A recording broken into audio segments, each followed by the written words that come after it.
Party ధ్వంసాలు చేస్తుంటే, మారణ హోమం చేస్తుంటే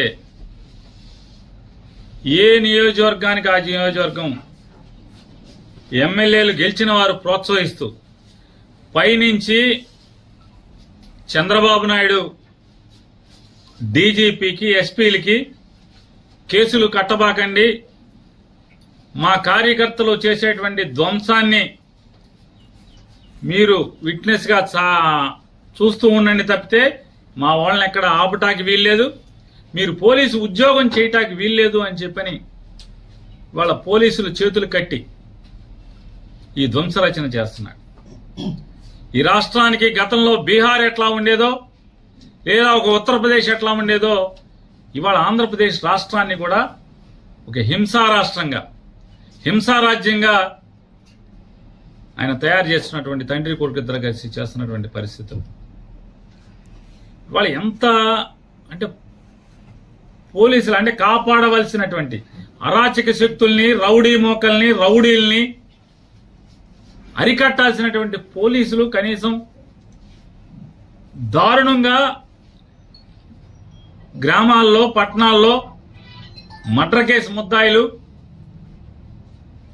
రౌడీ షీటర్స్ అందరూ కూడా స్థానిక సిఐల్ని, డిఎస్పీల్ని ఎరా ఉద్యోగం చేయాలని లేదా, ఉంటావరా నువ్వు ఎక్కడ అని మాట్లాడుతున్నా కూడా కనీసం అన్ని వీడియోలు ఉన్నాయి. ఇవన్నీ హైకోర్టుకి ఇవ్వబోతున్నాం, అన్ని వీడియోలు ఉన్నాయి. స్థానికంగా ఉన్నటువంటి సర్కిల్ ఇన్స్పెక్టర్ని, సబ్ ఇన్స్పెక్టర్ని, డిఎస్పీని అంటే జిల్లాలో వివిధ ప్రాంతాల్లో జరిగిన ఇన్సిడెంట్లు, ఏరా ఉద్యోగం చేయరా, విఆర్కి వెళ్తావారా, విఆర్కి పంపిస్తారా నిన్ను అని మాట్లాడితే కనీసం పోలీసులు అయినటువంటి అంటే ఎంకుల్ గారు బంకెదురుగుండా సందులో యాదవ్ కుటుంబం తల్లి కొడుకు ఇద్దరే ఉంటారు. గేదకి పాలు పితికి బతుకుతారు, పాలము పచ్చిగా మాట్లాడి పట్టుకోరాని చాటు పట్టుకున్నా కూడా పోలీసులు అక్కడికి వచ్చి స్టేట్మెంట్, భార్య స్టేట్మెంట్ ఇస్తుంటే ఆ ఏఎస్ఐ ఉన్నాడు అక్కడ తెల్ల జుట్టు, వాళ్ళు చెప్తున్నారు తెల్ల జుట్టు ఏఎస్ఐ అండి, ఎక్కడ ఏఎస్ఐ మాకు తెలియదు కానీ తెల్ల జుట్టు అతంది, నన్ను సంతకం పెట్టద్దు అంటాడు, మేము మొగుడు పెడతాడులే నువ్వు పెట్టబాగా అంటాడు. నన్ను కదా కొట్టింది, నన్ను కదా తిట్టింది.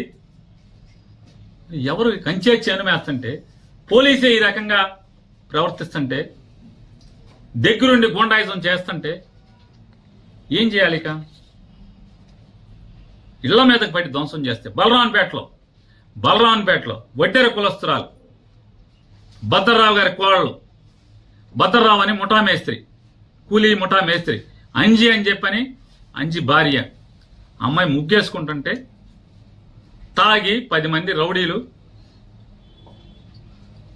ఆ అమ్మాయి కాళ్ళ మధ్యకి బాంబులేసి, అమ్మాయి ముగ్గేసుకుంటుంటే ఇంటి ముందు కాళ్ళ మధ్యకి బాంబులేసి ఏమే నీ మొగుడున్నాడా అని చెప్పని దౌర్జన్యానికి వెళ్తే ఆ అమ్మాయి తిరిగి ఏమయ్యా బాంబులు నా మీద వేస్తావా, నువ్వు గెలిస్తే మీ ఊరేగు మా మీద దౌర్జన్యం చేస్తారా, నా మొగుడితో ఏం పని నీకు అని చెప్పని అడిగితే ఇంట్లోకి వెళ్ళి ధ్వంసం చేశారు. కేసు లేదు, తిరగబడ్డారు అప్పుడు వాళ్ళు. ఆ ఇంట్లో వెంటనే మొగుడు పరిగెత్తుకొచ్చి మొగుడు భార్య పిల్లలు కలిసి తిరగబడితే వాళ్ళ మీద 307 చూడండి పోలీసు, వీళ్ళ మీద కేసు లేదు. వీళ్ళ మీద దాడి చేసిన దానికి, ఇంటి మీదకి వచ్చి దాడి చేసిన దానికి కేసు లేదు, వాళ్ళ మీద 307. దాంట్లో మళ్ళీ ఎంత పోలీసు ఎంత దిగజారిపోయే వ్యవస్థ అంటే ఇదన్నీ సాక్ష్యం, కళ్ళతో సాక్ష్యం చూస్తూ కూడా. నేను గొడవ జరుగుతుందని బంద్ర డిఎస్పీ గారికి ఫోన్ చేశాను, బలవాన్పేటలో గొడవ జరుగుతుందని చెప్పాను, పోలీసుని పంపని. నాకు ఫోన్ రాగానే నేను ఫోన్ చేసి పంపించాను, చెప్పండి అర్జెంటుగా పంపండి. పోలీసు ప్రత్యక్షంగా ఉండగా ఆ ఇంటి మీద గొడవ చేసి కొడితే, పోలీసు ఉన్నా కూడా ఏం పట్టించుకోకపోతే, వాళ్ళు తిరగబడితే ఆత్మరక్షణ కోసం తిరగబడితే 307, వీళ్ళు కేసు లేదు. ఈ రకంగా ఎవరెవరైతే ఇవాళ పొద్దునుంచి ఇవాళ ఎమ్మెల్యేలందరం కూడా, మాజీ ఎమ్మెల్యేలందరం కూడా కూర్చుని అసలు ఏంటి పోలీసు వ్యవస్థ దగ్గరుండి ఇలా దాడులు చేయిస్తుంది, ధ్వంసం చేయిస్తుంది, కత్తిపోట్లకి అంటే అత్యాయత్నాలు చేస్తుంటే పోలీసులు సాక్ష్యాలు ఉంటున్నారు, దగ్గరుండి ఏం మాట్లాడట్లేదు, నిమ్మకు నీరెత్తినట్టుంటున్నారు, వాళ్లే ప్రోత్సహిస్తున్నట్టుగా ప్రవర్తిస్తున్నారని చెప్పని ఏంటి అసలు ఏం జరుగుతుందని మీ ఎమ్మెల్యే జోగి రమేష్ ని నిర్బంధించారు. పామర్ అనిల్ నిర్బంధించారు, వంశీని నిర్బంధించారు. వీళ్ళని కూడా నిర్బంధిస్తే దాటుకుని మీ ఇష్టం వచ్చింది చేసుకోండి అని చెప్పి నడుచుకుంటా ఊరి చివరికి వస్తే చివరికి అప్పుడు వేరే కార్లు వేసుకుని రావాల్సిన పరిస్థితి. అంటే మీరు ధ్వంసం చేసే వాళ్ళని, దాడులు చేసే వాళ్ళని, కిరాయి మోకల్ని, అల్లరి మోకల్ని, రౌడీ మోకల్ని కంట్రోల్ చేయరు. మీ ముందే మీ ప్రత్యక్షంగా మీరున్నంగా ఇళ్ల మీద పడి ధ్వంసం చేస్తుంటే, ఇళ్లలో ఆడమగాని కొడుతుంటే మాట్లాడరు, కేసులు కట్టరు. ఏం జరుగుతుందా మరి మనం ఏం చేద్దామని చెప్పని ఎస్పీని కలుద్దామా, ఏం చేద్దాం, గట్టిగా పోలీసుని మాట్లాడదామా, పోలీసుని అడుగుదాం. ఇక మీరు కాదు మేమేం చేయలేమండి, చంద్రబాబు మమ్మల్ని ఏమి చేయొద్దు అంటున్నాడు, మా చేతులు కట్టేశాడు, మేమేం చేయమంటే కనుక మా వాళ్ళన్నా మేమన్నా ఇక తిరగబడంటారా, ఏం చేస్తాం, కాపాడుకోండి మీ ప్రాణాలని చెప్పాల్సిన పరిస్థితి కదా మేము మాట్లాడుకుని. అదే ఎస్పీ గారిని అడుగుదాం అనుకుంటున్నాం. మేమందరం 7 కూడా మాజీ ఎమ్మెల్యేలు, ఇక్కడ పోటీ చేసిన 7 అభ్యర్థులు కానీ వైఎస్ఆర్ కాంగ్రెస్ పార్టీ కానీ ఎస్పీ గారిని కలుద్దాం అనుకున్నాం. కలిసి పోలీసు ఇదే రకంగా మీరు కొనసాగిస్తే ఖచ్చితంగా మేము ప్రాణ రక్షణ కోసం, ఆస్తుల రక్షణ కోసం తిరుగుబాటు చేయాల్సిన పరిస్థితి. పోలీసు ఇలాగే కనుక కొనసాగిస్తే, పోలీసులు ఇలాగే దౌర్జన్యకాండని మీరు ప్రోత్సహిస్తే ఏం చేయాలి మరి? చూస్తూ ఊరుకోలేం కదా. ఇళ్ల మీద పడితే ఏం చేస్తారు? మాన ప్రాణాల కన్నా విలువైంది ఏముంటది?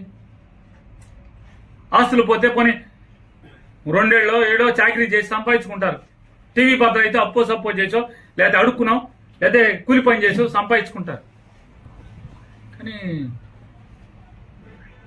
ధ్వంసం చేసి, దౌర్జన్యం చేసి, అసభ్య పదజాలంతో ఆడపిల్లని, ఆడకూతురిని 30 ఏళ్ళు కూడా నిండు లేవు, 26 ఏళ్ళు, 27 ఏళ్ళు, 25 ఏళ్ళ అమ్మాయిని పసిగుడితో కొడుకుని బిడ్డను చేతిలో సంకనేసుకుని ఉంటే లక్షిస్తాను పొడుకో లంజా అని మదం ఎక్కి మాట్లాడారు నవీన్ గారిని రోడ్లెంబడి తిరుగుతుంటే ఆడు హాస్పిటల్కి చేరుస్తారు తీసుకెళ్లి పోలీసు. ఏం చేయాలి?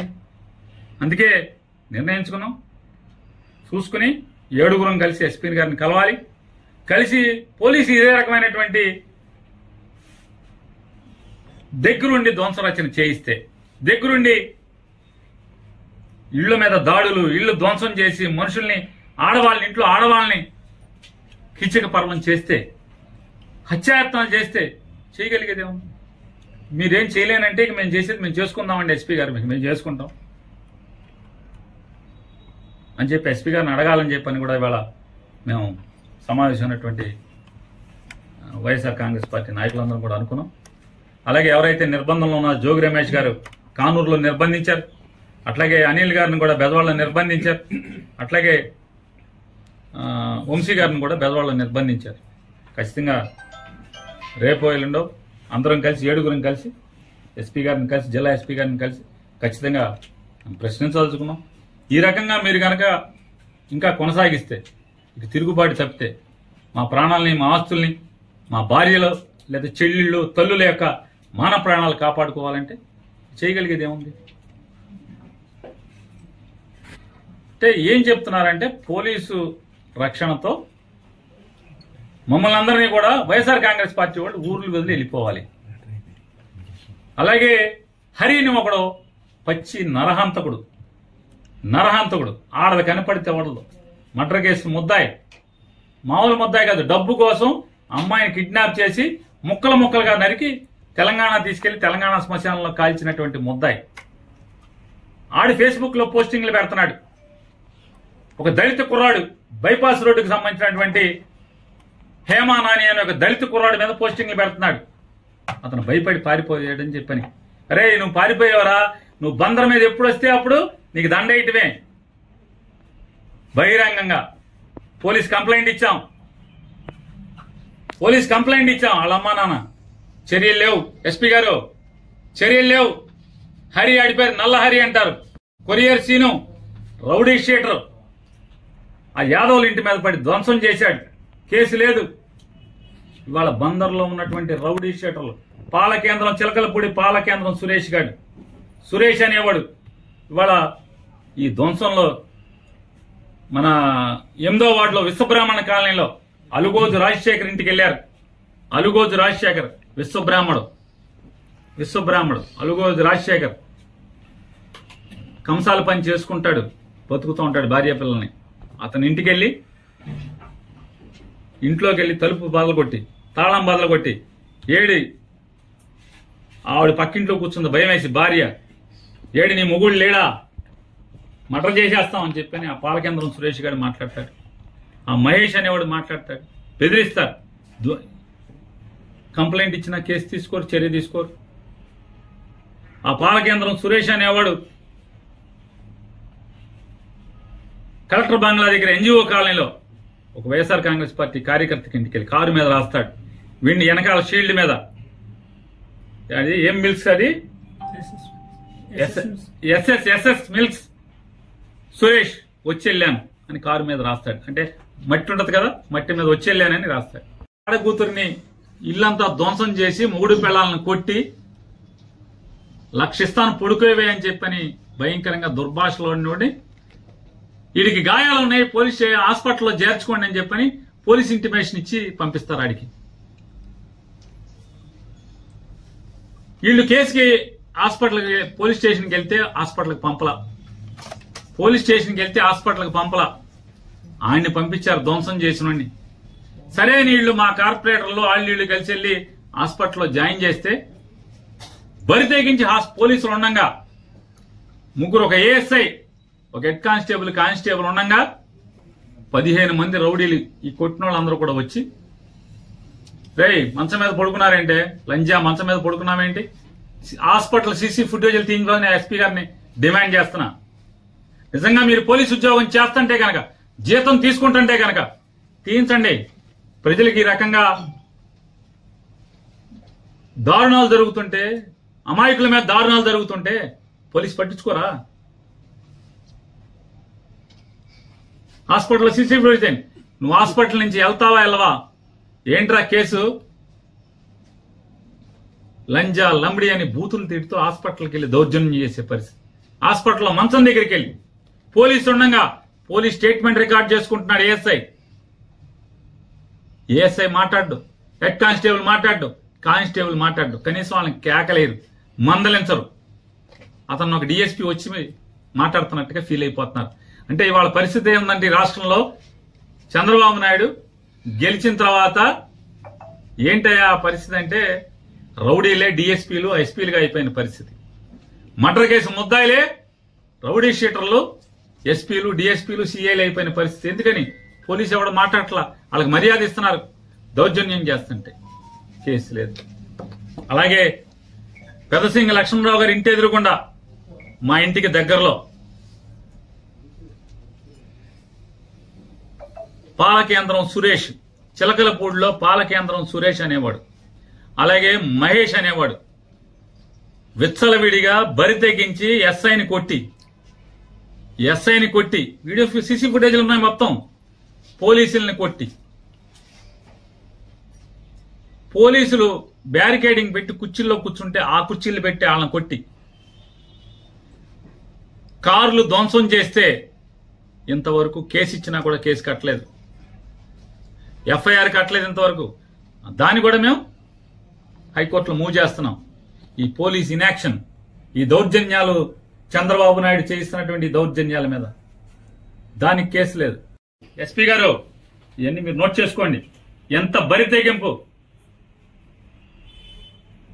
మీరు మేము వచ్చి మిమ్మల్ని కలుస్తాం, కలిసాక కూడా మీరు మేమేం చేయలేమండి, చంద్రబాబు మమ్మల్ని ఏం చేయొద్దన్నాడు మీరు చెప్పేశారనుకోండి, ఇంకా సంఘాలు జరుగుతున్నాయి, మా మీద దాడులు జరుగుతున్నాయి, చేయగలిగేది ఏముంది? అందరిళ్లలో కారాలు ఉంటాయి, అందరిళ్లలో కత్తిపేటలు ఉంటాయి, ఏం చేయగలరు? తిరుగుబాటే కదా. ఇళ్ల మీదకి వచ్చి పోనీ మేమేమన్నా ఎవడన్నా తాయి గొడవకి వెళ్తే పోనీ కొట్టారంటే అర్థం ఉంది. ఇంట్లో ఉంటే, ఓడిపోయి ఇంట్లో ఉంటే కార్యకర్తలు ఎవడెవడైతే బలంగా పనిచేశాడో వైఎస్ఆర్ కాంగ్రెస్ పార్టీ కోసం వాళ్ళ మీద దాడులు చేయటం, బరి తెగించి ఇళ్లకెళ్ళి ధ్వంసం చేస్తుంటే, దౌర్జన్యకాండ చేస్తుంటే, పోలీస్ ప్రేక్షక పాత్ర, సాక్ష్యం ఉండి పక్క నుండి చేయిస్తుంటే ఎక్కడికి తీసుకెళ్తున్నారనేది కూడా ఆలోచించుకోమని చెప్తూ ఖచ్చితంగా రేపు కానీ ఎల్లుండి కానీ ఎస్పీ గారు అపాయింట్మెంట్ అడిగి 7 కూడా మేము ఎస్పీ గారిని కలిసి ఆయన్ని మాట్లాడదాం అనుకుంటున్నాం. ఇవన్నీ కూడా అంటే ఇప్పటికైనా డీజీపీ గారిని కూడా గట్టిగా డిమాండ్ చేస్తున్నాం. ఈ రకంగా మీరు ధ్వంసరచన చేస్తే దగ్గరుండి పోలీసు ఇలా చేస్తే మళ్ళీ ఇంకా పత్తిత్తి కబుర్లు చెప్తాను చంద్రబాబు నాయుడు. వైఎస్ఆర్ కాంగ్రెస్ పార్టీ వాళ్ళు కొడుతున్నారండి. ఇంతకన్నా పచ్చి పాపం ఇంకేమన్నా ఉంది? ఇది వాళ్ళ వైఎస్ఆర్ కాంగ్రెస్ పార్టీకి సంబంధించినటువంటి జిల్లా మాజీ ఎమ్మెల్యేలు అందరం కూర్చొని మాట్లాడుకున్నటువంటి మీటింగ్ సారాంశం.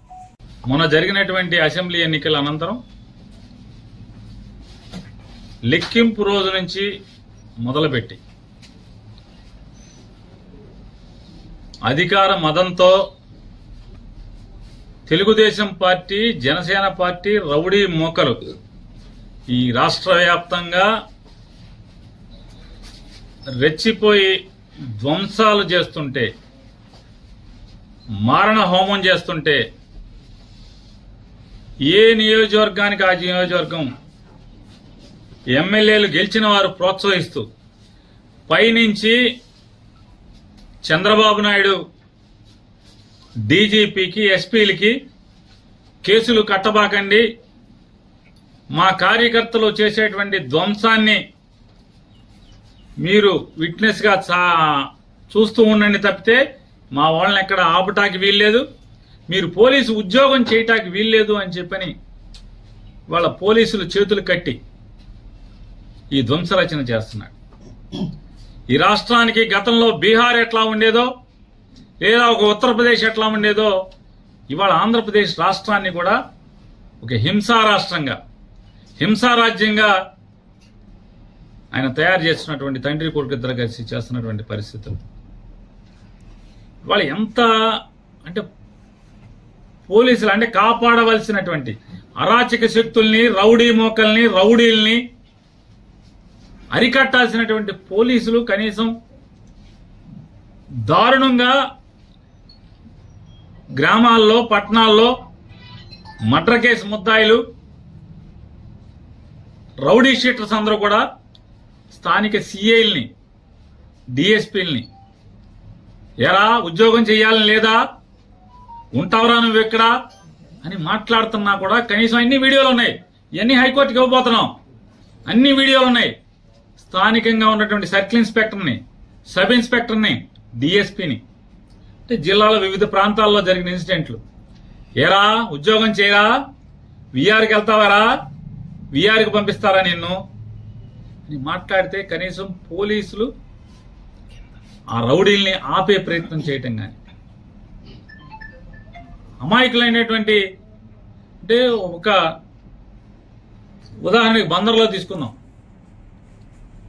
గొడుగుపేటలో ఎంకుల్ గారు బంకెదురుగుండా సందులో యాదవ్ కుటుంబం, తల్లి కొడుకు ఇద్దరే ఉంటారు. గేదకి పాలు పితికి బతుకుతారు, పాలు అమ్ముకు. మన యాదవులది గొడుగుపేటలో కేసు లేదు. దీని మీదేమో కౌంటర్ కేసు, వీళ్ళ మీదేమో చిన్న కేసు. ఆ అమ్మాయిని పచ్చిగా మాట్లాడి పట్టుకోరాని చాటు పట్టుకున్నా కూడా పోలీసులు అక్కడికి వచ్చి స్టేట్మెంట్, భార్య స్టేట్మెంట్ ఇస్తుంటే ఆ ఏఎస్ఐ ఉన్నాడు అక్కడ, తెల్ల జుట్టు. అది చెప్తున్నారు, తెల్ల జుట్టు ఏఎస్ఐ అండి, ఎక్కడ ఏఎస్ఐ మాకు తెలియదు కానీ తెల్ల జుట్టు అతంది, నన్ను సంతకం పెట్టద్దు అంటాడు. మేము మొగుడు పెడతాడులే, నువ్వు పెట్టబాగా అంటాడు. నన్ను కదా కొట్టింది, నన్ను కదా తిట్టింది. ఎవరు కంచే చేనుమేస్తుంటే, పోలీసే ఈ రకంగా ప్రవర్తిస్తుంటే, దగ్గరుండి గూండాయిజం చేస్తుంటే ఏం చేయాలి? ఇక ఇళ్ల మీదకి పట్టి ధ్వంసం చేస్తే బలరాన్పేటలో వడ్డెర కులస్తురాలు భద్రరావు గారి కోడలు, భద్రరావు అని ముఠా మేస్త్రి, కూలీ ముఠా మేస్త్రి, అంజి అని చెప్పని, అంజి భార్య, అమ్మాయి ముగ్గేసుకుంటుంటే తాగి 10 మంది రౌడీలు ఆ అమ్మాయి కాళ్ళ మధ్యకి బాంబులేసి, అమ్మాయి ముగ్గేసుకుంటుంటే ఇంటి ముందు కాళ్ల మధ్యకి బాంబులేసి, ఏమే నీ మొగుడున్నాడా అని చెప్పని దౌర్జన్యానికి వెళ్తే ఆ అమ్మాయి తిరిగి, ఏమయ్యా బాంబులు నా మీద వేస్తావా, నువ్వు గెలిస్తే మీ ఊరేగు, మా మీద దౌర్జన్యం చేస్తారా, నా మొగుడితో ఏం పని నీకు అని చెప్పని అడిగితే ఇంట్లోకి వెళ్ళి ధ్వంసం చేశారు. కేసు లేదు, తిరగబడ్డారు అప్పుడు వాళ్ళు. ఆ ఇంట్లో వెంటనే మొగుడు పరిగెత్తుకొచ్చి, మొగుడు భార్య పిల్లలు కలిసి తిరగబడితే వాళ్ళ మీద 307 చూడండి పోలీసు. వీళ్ళ మీద కేసులు, వీళ్ళ మీద దాడి చేసిన దానికి ఇంటి మీదకి వచ్చి దాడి చేసిన దానికి కేసు లేదు, వాళ్ళ మీద 307. దాంట్లో మళ్ళీ పోలీసు ఎంత దిగజారిపోయే వ్యవస్థ అంటే, ఇదన్నీ సాక్ష్యం, కళ్ళతో సాక్ష్యం చూస్తూ కూడా. నేను గొడవ జరుగుతుందని బందర్ డిఎస్పీ గారికి ఫోన్ చేశాను, బలవాన్పేటలో గొడవ జరుగుతుందని చెప్పాను, పోలీసుని పంపని. నాకు ఫోన్ రాగానే నేను ఫోన్ చేసి పంపించాను, చెప్పండి అర్జెంటుగా పంపండి. పోలీసు ప్రత్యక్షంగా ఉండగా ఆ ఇంటి మీద గొడవ చేసి కొడితే, పోలీసు ఉన్నా కూడా ఏం పట్టించుకోకపోతే, వాళ్ళు తిరగబడితే, ఆత్మరక్షణ కోసం తిరగబడితే 307. వీళ్ళు కేసు లేదు. ఈ రకంగా ఎవరెవరైతే ఇవాళ పొద్దునుంచి ఇవాళ ఎమ్మెల్యేలందరం కూడా, మాజీ ఎమ్మెల్యేలందరం కూడా కూర్చుని అసలు ఏంటి పోలీసు వ్యవస్థ దగ్గరుండి ఇలా దాడులు చేయిస్తుంది, ధ్వంసం చేయిస్తుంది, కత్తిపోట్లకి అంటే అత్యాయత్నాలు చేస్తుంటే పోలీసులు సాక్ష్యాలు ఉంటున్నారు, దగ్గరుండి ఏం మాట్లాడట్లేదు, నిమ్మకు నీరెత్తినట్టు ఉంటున్నారు, వాళ్లే ప్రోత్సహిస్తున్నట్టుగా ప్రవర్తిస్తున్నారని చెప్పని, ఏంటి అసలు ఏం జరుగుతుందని మేము ఎమ్మెల్యేలందరం కూర్చుని మాట్లాడుకుంటాకి, జిల్లాలో ఉన్నటువంటి మాజీ ఎమ్మెల్యేలందరం కూడా కూర్చుందామంటే మీరు వెళ్ళకూడదు మీటింగ్కి. జోగి రమేష్ని నిర్బంధించారు, పామర్ అనిల్ని నిర్బంధించారు, వంశీని నిర్బంధించారు. వీళ్ళని కూడా నిర్బంధిస్తే దాటుకుని మీ ఇష్టం వచ్చింది చేసుకోండి అని చెప్పి నడుచుకుంటా ఊరి చివరికి వస్తే, చివరికి అప్పుడు వేరే కార్లు వేసుకుని రావాల్సిన పరిస్థితి. అంటే మీరు ధ్వంసం చేసే వాళ్ళని, దాడులు చేసే వాళ్ళని, కిరాయి మోకల్ని, అల్లరి మోకల్ని, రౌడీ మోకల్ని కంట్రోల్ చేయరు. మీ ముందే మీ ప్రత్యక్షంగా మీరున్నంగా ఇళ్ల మీద పడి ధ్వంసం చేస్తుంటే, ఇళ్లలో ఆడమగాని కొడుతుంటే మాట్లాడరు, కేసులు కట్టరు. ఏం జరుగుతుందా మరి, మనం ఏం చేద్దామని చెప్పని ఎస్పీని కలుద్దామా, ఏం చేద్దాం, గట్టిగా పోలీసుని మాట్లాడదామా, పోలీసుని అడుగుదాం, ఇక మీరు కాదు మేమేం చేయలేమండి, చంద్రబాబు మమ్మల్ని ఏమి చేయొద్దు అన్నాడు, మా చేతులు కట్టేశాడు, మేమేం చేయమంటే కనుక మా వాళ్ళన్నా మేమన్నా ఇక తిరగబడంటారు, ఏం చేస్తాం, కాపాడుకోండి మీ ప్రాణాలని చెప్పాల్సిన పరిస్థితి కదా మేము మాట్లాడుకుని. అదే ఎస్పీ గారిని అడుగుదాం అనుకుంటున్నాం. మేమందరం 7 కూడా మాజీ ఎమ్మెల్యేలు, ఇక్కడ పోటీ చేసిన 7 అభ్యర్థులు కానీ, వైఎస్ఆర్ కాంగ్రెస్ పార్టీ కానీ ఎస్పీ గారిని కలుద్దాం అనుకుంటున్నాం. కలిసి పోలీసు ఇదే రకంగా మీరు కొనసాగిస్తే ఖచ్చితంగా మేము ప్రాణ రక్షణ కోసం, ఆస్తుల రక్షణ కోసం తిరుగుబాటు చేయాల్సిన పరిస్థితి. పోలీసు ఇలాగే కనుక కొనసాగిస్తే, పోలీసులు ఇలాగే దౌర్జన్యకాండని మీరు ప్రోత్సహిస్తే ఏం చేయాలి మరి? చూస్తూ ఊరుకోలేం కదా. ఇళ్ల మీద పడితే ఏం చేస్తారు? మాన ప్రాణాల కన్నా విలువైంది ఏముంటది?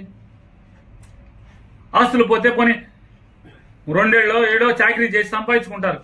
టీవీ పత్ర అయితే అప్పో సప్పో చేసో, లేకపోతే అడుక్కున్నాం, లేకపోతే కూలి పని చేసో సంపాదించుకుంటారు. కానీ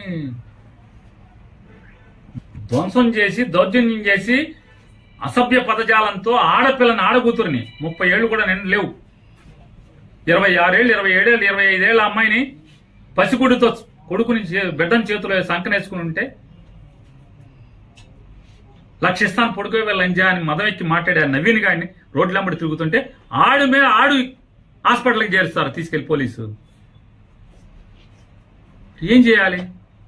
అందుకే నిర్ణయించుకున్నాం, చూసుకుని 7 కలిసి ఎస్పీ గారిని కలవాలి, కలిసి పోలీసు ఇదే రకమైనటువంటి దగ్గరుండి ధ్వంసరచన చేయిస్తే, దగ్గరుండి ఇళ్ల మీద దాడులు, ఇళ్లు ధ్వంసం చేసి మనుషుల్ని, ఆడవాళ్ళని, ఇంట్లో ఆడవాళ్ళని కిచక పర్వం చేస్తే, హత్యాయత్నాలు చేస్తే చేయగలిగేదేమో.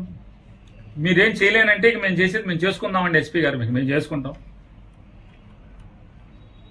అని చెప్పి ఎస్పీ గారిని అడగాలని చెప్పని కూడా ఇవాళ మేము సమావేశమైనటువంటి వైఎస్ఆర్ కాంగ్రెస్ పార్టీ నాయకులందరం కూడా అనుకున్నాం. అలాగే ఎవరైతే నిర్బంధంలో ఉన్నారో జోగి రమేష్ గారు కానూరులో నిర్బంధించారు, అట్లాగే అనిల్ గారిని కూడా బెదవాళ్ళలో నిర్బంధించారు, అట్లాగే వంశీ గారిని కూడా బెదవాళ్ళలో నిర్బంధించారు. ఖచ్చితంగా రేపు ఎల్లుండో అందరం కలిసి 7 కలిసి ఎస్పీ గారిని కలిసి, జిల్లా ఎస్పీ గారిని కలిసి ఖచ్చితంగా ప్రశ్నించదలుచుకున్నాం. ఈ రకంగా మీరు కనుక ఇంకా కొనసాగిస్తే, ఇక తిరుగుబాటు తప్పితే, మా ప్రాణాలని, మా ఆస్తుల్ని, మా భార్యలు లేదా చెల్లెళ్ళు, తల్లుల యొక్క మాన ప్రాణాలు కాపాడుకోవాలంటే చేయగలిగేది ఏముంది? అంటే ఏం చెప్తున్నారంటే, పోలీసు రక్షణతో మమ్మల్ని అందరినీ కూడా వైఎస్ఆర్ కాంగ్రెస్ పార్టీ వాళ్ళు ఊర్లు వదిలి వెళ్ళిపోవాలి. అలాగే హరిని ఒకడు పచ్చి నరహంతకుడు ఆడది కనపడితే వడదు. మర్డర్ కేసు ముద్దాయి, మామూలు ముద్దాయి కాదు. డబ్బు కోసం అమ్మాయిని కిడ్నాప్ చేసి ముక్కలుగా నరికి తెలంగాణ తీసుకెళ్లి తెలంగాణ శ్మశానంలో కాల్చినటువంటి ముద్దాయి. ఆడి ఫేస్బుక్ లో పోస్టింగ్లు పెడుతున్నాడు. ఒక దళిత కుర్రాడు, బైపాస్ రోడ్డుకు సంబంధించినటువంటి హేమా నాని అనే ఒక దళిత కుర్రాడు మీద పోస్టింగ్లు పెడుతున్నాడు. అతను భయపడి పారిపోయాడని చెప్పని. అరే నువ్వు పారిపోయావరా, నువ్వు బందర్ మీద ఎప్పుడు వస్తే అప్పుడు నీకు దండేయటమే. బహిరంగంగా పోలీస్ కంప్లైంట్ ఇచ్చాం. వాళ్ళ అమ్మా నాన్న చర్యలు లేవు. ఎస్పీ గారు చర్యలు లేవు. హరి ఆడిపోయారు, నల్ల హరి అంటారు. కొరియర్ సీను రౌడీ షీటర్ ఆ యాదవుల ఇంటి మీద పడి ధ్వంసం చేశాడు. కేసు లేదు. ఇవాళ బందర్లో ఉన్నటువంటి రౌడీ షీటర్లు, పాలకేంద్రం చిలకలపూడి పాలకేంద్రం సురేష్ అనేవాడు ఇవాళ ఈ ధ్వంసంలో మన 8వ వార్డులో విశ్వబ్రాహ్మణ కాలనీలో అలుగోజు రాజశేఖర్ ఇంటికి వెళ్ళారు. అలుగోజు రాజశేఖర్ విశ్వబ్రాహ్మడు అలుగోజు రాజశేఖర్ కంసాల పని చేసుకుంటాడు, బతుకుతూ ఉంటాడు భార్య పిల్లల్ని. అతని ఇంట్లోకి వెళ్ళి తలుపు బదలగొట్టి తాళం బదలగొట్టి ఆవిడ పక్కింట్లో కూర్చుంది భయం వేసి భార్య. నీ మొగుడు లేడా, మర్డర్ చేసేస్తామని చెప్పని ఆ పాలకేంద్రం సురేష్ గారు మాట్లాడతాడు. ఆ మహేష్ అనేవాడు మాట్లాడతాడు. బెదిరిస్తారు. కంప్లైంట్ ఇచ్చినా కేసు తీసుకోరు, చర్య తీసుకోరు. ఆ పాలకేంద్రం సురేష్ అనేవాడు కలెక్టర్ బంగ్లా దగ్గర ఎన్జిఓ కాలనీలో ఒక వైఎస్ఆర్ కాంగ్రెస్ పార్టీ కార్యకర్తకి ఇంటికి వెళ్ళి కారు మీద రాస్తాడు. వీడిని వెనకాల షీల్డ్ మీద అది ఏం మిల్క్స్, అది ఎస్ఎస్ మిల్క్స్ సురేష్ వచ్చెళ్ళాను అని కారు మీద రాస్తాడు. అంటే మట్టి ఉంటది కదా, మట్టి మీద వచ్చెళ్ళానని రాస్తాడు. ఆడ కూతురిని ఇల్లంతా ధ్వంసం చేసి 3 పిల్లలను కొట్టి లక్షిస్తాను పొడుకోవే అని చెప్పని భయంకరంగా దుర్భాషలో ఉన్నోడి వీడికి గాయాలున్నాయి, పోలీస్ హాస్పిటల్లో చేర్చుకోండి అని చెప్పని పోలీస్ ఇంటిమేషన్ ఇచ్చి పంపిస్తారు. ఆడికి వీళ్ళు కేసుకి హాస్పిటల్కి పోలీస్ స్టేషన్కి వెళ్తే హాస్పిటల్కి పంపలా. ఆయన్ని పంపించారు ధ్వంసం చేసినోడిని. సరే నీళ్లు మా కార్పొరేటర్లు వాళ్ళు కలిసి వెళ్ళి హాస్పిటల్లో జాయిన్ చేస్తే బరి తెగించి పోలీసులు ఉండగా ముగ్గురు, ఒక ఏఎస్ఐ, ఒక హెడ్ కానిస్టేబుల్ ఉండగా 15 మంది రౌడీలు ఈ కొట్టిన వాళ్ళందరూ కూడా వచ్చి, రేయ్ మంచం మీద పడుకున్నారేంటే, లంజా మంచం మీద పడుకున్నావేంటి, హాస్పిటల్ సీసీ ఫుటేజీలు తీయించాలని ఎస్పీ గారిని డిమాండ్ చేస్తున్నా. నిజంగా మీరు పోలీసు ఉద్యోగం చేస్తుంటే కనుక, జీతం తీసుకుంటుంటే కనుక తీయించండి. ప్రజలకు ఈ రకంగా దారుణాలు జరుగుతుంటే, అమాయకుల మీద దారుణాలు జరుగుతుంటే పోలీసు పట్టించుకోరా? హాస్పిటల్లో సీసీ ఫుటేజ్, నువ్వు హాస్పిటల్ నుంచి వెళ్తావా వెళ్ళవా? ఏంట్రా కేసు? లంజా లంబడి అని బూతులు తిడుతూ హాస్పిటల్కి వెళ్ళి దౌర్జన్యం చేసే పరిస్థితి. హాస్పిటల్లో మంచం దగ్గరికి వెళ్ళి పోలీసు ఉండగా పోలీస్ స్టేట్మెంట్ రికార్డ్ చేసుకుంటున్నాడు ఏఎస్ఐ మాట్లాడు, హెడ్ కానిస్టేబుల్ మాట్లాడు, కనీసం వాళ్ళని కేకలేరు, మందలించరు. అతను ఒక డిఎస్పీ వచ్చి మాట్లాడుతున్నట్టుగా ఫీల్ అయిపోతున్నారు. అంటే ఇవాళ పరిస్థితి ఏముందంటే ఈ రాష్ట్రంలో చంద్రబాబు నాయుడు గెలిచిన తర్వాత ఏంటయ్యా పరిస్థితి అంటే రౌడీలే డిఎస్పీలు ఎస్పీలుగా అయిపోయిన పరిస్థితి. మర్డర్ కేసు ముద్దాయిలే రౌడీ షీటర్లు ఎస్పీలు డిఎస్పీలు సీఐలు అయిపోయిన పరిస్థితి. ఎందుకని? పోలీసు ఎవడు మాట్లాడట్లా, వాళ్ళకి మర్యాద ఇస్తున్నారు. దౌర్జన్యం చేస్తుంటే కేసు లేదు. అలాగే పెదసింగ లక్ష్మణరావు గారి ఇంటి ఎదురుకుండా మా ఇంటికి దగ్గరలో పాలకేంద్రం సురేష్, చిలకలపూడిలో పాలకేంద్రం సురేష్ అనేవాడు, అలాగే మహేష్ అనేవాడు విచ్చలవిడిగా బరి తెగించి ఎస్ఐని కొట్టి వీడియో సీసీ ఫుటేజ్లు ఉన్నాయి మొత్తం, పోలీసుల్ని కొట్టి, పోలీసులు బ్యారికేడింగ్ పెట్టి కుర్చీల్లో కూర్చుంటే ఆ కుర్చీలు పెట్టి వాళ్ళని కొట్టి, కార్లు ధ్వంసం చేస్తే ఇంతవరకు కేసు ఇచ్చినా కూడా కేసు కట్టలేదు, ఎఫ్ఐఆర్ కట్టలేదు ఇంతవరకు. దాన్ని కూడా మేము హైకోర్టులో మూవ్ చేస్తున్నాం. ఈ పోలీస్ ఇన్యాక్షన్ ఈ దౌర్జన్యాలు చంద్రబాబు నాయుడు చేయిస్తున్నటువంటి దౌర్జన్యాల మీద దానికి కేసు లేదు. ఎస్పీ గారు ఇవన్నీ మీరు నోట్ చేసుకోండి. ఎంత బరి తెగింపు. మీరు మేము వచ్చి మిమ్మల్ని కలుస్తాం, కలిసాక కూడా మీరు మేమేం చేయలేమండి, చంద్రబాబు మమ్మల్ని ఏం చేయొద్దన్నాడు మీరు చెప్పేశారనుకోండి, ఇంకా సంఘాలు జరుగుతున్నాయి, మా మీద దాడులు జరుగుతున్నాయి, చేయగలిగేది ఏముంది? అందరిళ్లలో కారాలు ఉంటాయి, అందరిళ్లలో కత్తిపేటలు ఉంటాయి, ఏం చేయగలరు? తిరుగుబాటే కదా. ఇళ్ల మీదకి వచ్చి పోనీ మేమేమన్నా ఎవడన్నా తాయి గొడవకి వెళ్తే పోనీ కొట్టారంటే అర్థం ఉంది. ఇంట్లో ఉంటే, ఓడిపోయి ఇంట్లో ఉంటే కార్యకర్తలు ఎవడెవడైతే బలంగా పనిచేశాడో వైఎస్ఆర్ కాంగ్రెస్ పార్టీ కోసం వాళ్ళ మీద దాడులు చేయటం, బరి తెగించి ఇళ్లకెళ్లి ధ్వంసం చేస్తుంటే, దౌర్జన్యకాండ చేస్తుంటే, పోలీస్ ప్రేక్షక పాత్ర సాక్ష్యం ఉండి పక్క నుండి చేయిస్తుంటే ఎక్కడికి తీసుకెళ్తున్నారనేది కూడా ఆలోచించుకోమని చెప్తూ ఖచ్చితంగా రేపు కానీ ఎల్లుండి కానీ ఎస్పీ గారు అపాయింట్మెంట్ అడిగి 7 కూడా మేము ఎస్పీ గారిని కలిసి ఆయన్ని మాట్లాడదాం అనుకుంటున్నాం. ఇవన్నీ కూడా అంటే ఇప్పటికైనా డీజీపీ గారిని కూడా గట్టిగా డిమాండ్ చేస్తున్నాం. ఈ రకంగా మీరు ధ్వంసరచన చేస్తే, దగ్గరుండి పోలీసు ఇలా చేస్తే, మళ్ళీ ఇంకా పత్తిత్తి కబుర్లు చెప్తాను చంద్రబాబు నాయుడు వైఎస్ఆర్ కాంగ్రెస్ పార్టీ వాళ్ళు కొడుతున్నారంటే ఇంతకన్నా పచ్చి పాపం ఇంకేమన్నా ఉంది? ఇది వాళ్ళ వైఎస్ఆర్ కాంగ్రెస్ పార్టీకి సంబంధించినటువంటి జిల్లా మాజీ ఎమ్మెల్యేలు అందరం కూర్చొని మాట్లాడుకున్నటువంటి